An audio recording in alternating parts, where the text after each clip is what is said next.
The first step for starting my garden was to measure it out. I took the measuring tape out there and I measured 12 feet out from the fence and 8 feet across, and then staked the corners so I'd know where the boundary was.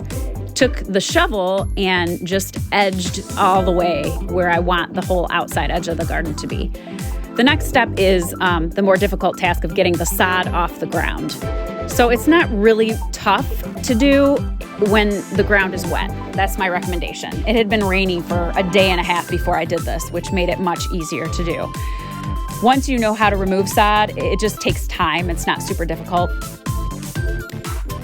So I got to doing that. This was my second trip out there. You can see where the soil had dried in the sun from when I started working on it in the morning. This was my second time out.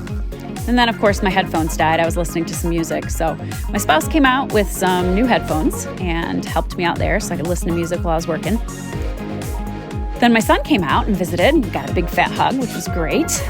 And then I started noticing all the worms. The worms are the best. There's so many worms. This is going to be a great garden. The worms create the awesome soil that you can use for growing. It also attracted my kids out there with their little container so that they could keep a couple worms as pets. They put some dirt and some debris in there.